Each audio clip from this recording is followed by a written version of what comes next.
How's it going? It is Jason, aka Director Nola, the founder and president of Kimchi Socks, and today is Wednesday, September 5th, 2018, and it is 10:33 p.m. and I'm here in the Songton Entertainment District, which is part of the Pyeongtaek area of South Korea. And today we're going to go over some slides that I made to explain a little bit more detail about the crowdfunding campaign that I am launching for Kimchi Socks on October 1st, 2008.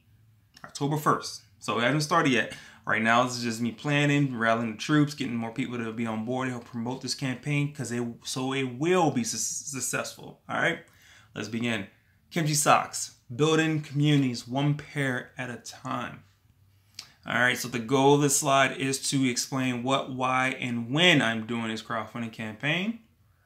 Here's a quick overview, the introduction. We're going to go over the introduction, crowdfunding versus equity crowdfunding, the facility, the simple sock production line, operations, amount looking to raise, other socks crowdfunding campaigns, our crowdfunding campaign, and in closing. All right, introduction. What? A crowdfunding campaign to raise funds. All right, like I said over and over. Why? So Kimchi Socks can build a small sock factory. When? The campaign starts on October 1st, 2008, and it will end February 1st, 2009. Now, real quick, I want to go over two different type of crowdfunding campaigns that I did consider. First was the Kickstarter style crowdfunding campaign and the equity crowdfunding campaign. Kickstarter crowdfunding campaign, after doing some investigation and looking at it, is a lot more easier, less cost to run, and less legal troubles you can run into, because in the Kickstarter style crowdfunding campaign, essentially you are pre-selling product.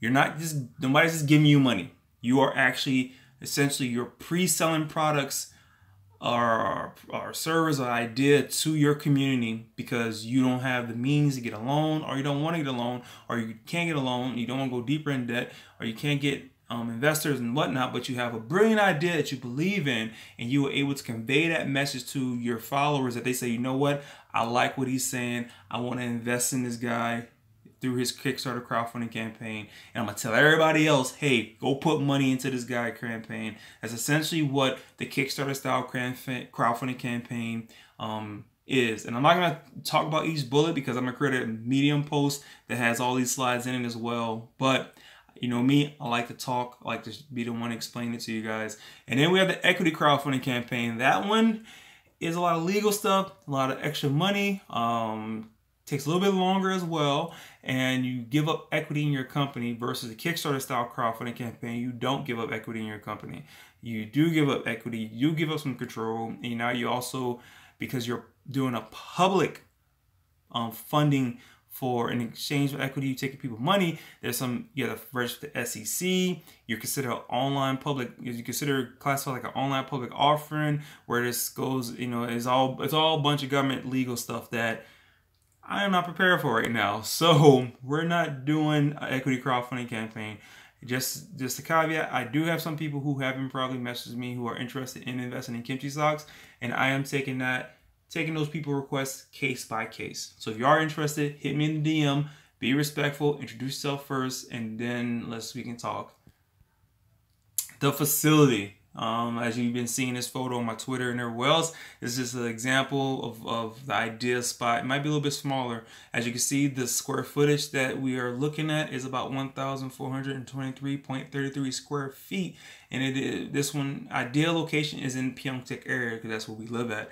The rent is about $1,000 a month, and for 12 months, it was $12,000, and we have to put down a deposit of $10,000. And utilities are very cheap because the industrial and farm areas have cheap electricity in Korea. So that brings us to a total of $22,000. And so this right here is the simple sock production line. All right. Oh. No. This is... All right. This right here is the simple sock production line, and we have the air compressor, the individual suction fan, the sock knitting machine, the sock linking machine, the sock border machine. And we determined to just buy 2 sock knit machines so we can have in our simple sock production line, which then gives us the capability to produce about 500 to 600 pairs every 24 hours with this setup that you see, and that comes about $19,870. Also, we included about the budget out for yarn and the shipping cost to get all this equipment here to us. So operations, my wife and me, we're gonna run the factory. So keep costs down. So we're gonna run the factory, and this also gives us opportunity to even learn more as well as we do it. So as we do grow our factory operations, we'll be the ones that teach everyone and talk about, yeah, this is the do's and don'ts and whatnot. But in the start, we're gonna run the factory, so making our factory labor zero. Now I am looking to get money. Some of the money is going to be used for lead generation. So about $2,800 a month to go towards generating more leads and whatnot for our Kimchi Socks operations. So to raise them out, Silly, $22,000. Production line, $19,870. Operations, $33.6K, and miscellaneous $13,000. So that brings us to a total of $88,470 is what our minimum goal to raise in our crowdfunding campaign. Now, some of you are like, Jason, you are crazy. But there are other sock crowdfunding campaigns that has happened on Kickstarter, and I'm going to show you a few of those.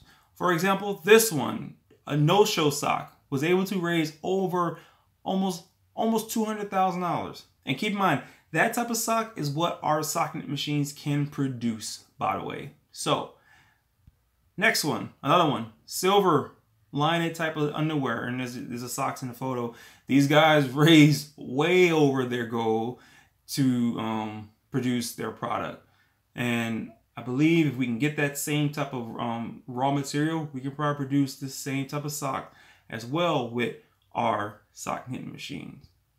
And then this sock, another simple one, the World Best Traveling sock. And these guys also raised over $100,000. And this is also another type of sock that we can also make as well with the type of equipment that we're going to be getting. And if we can't, we can get it and then do it ourselves. But ultimately, these 3 crowdfunding projects were to raise money so they can pay a manufacturer to make the product for them. I know some people are like, well, they don't want to focus it, and that's true. But our campaign is focused on us being able to produce our own product and products for our clients as well, and our partners, with less money than what they raise. And if we do raise more, cool. It just gives us the ability to improve our capabilities. But as you've seen, we're going for, let me say our campaign, we're going for to raise $88,470. As you can see, this is my website, kimchisocks.com, and you can go and you can see we currently have it up on the home page where it says how many days left until launch, because we start the campaign on October 1st, and October 1st, 2008, and it will end February 1st, 2019. And we're gonna build this. This small sock factory will happen. Point blank and simple, it's gonna happen. All right, because after the military, the sock business is my business. After I no longer am serving active duty, the sock industry is what I'm going to be into. All right, that's me. Your feet is my business. All right. So, in closing, make sure to follow us. Make sure to follow us on Twitter, Instagram, Facebook, LinkedIn, YouTube, and in our Telegram. All right. Show us a love. And before I end, I want to say I greatly appreciate every single body who have been liking, retweeting, been inviting people, and telling everybody about Kimchi Socks. I appreciate the love. It means a lot to me because that's part of the community. Without a community, you ain't nothing. And you guys have been great in helping me grow this Kimchi Sock community. You guys are what drives this company. You guys are what give me life and give me energy when I get off work from my full-time job and I see the love and support you guys are giving me. Thank you, and I greatly appreciate it. Now let's see this sock factory come to be. Director Nola is out.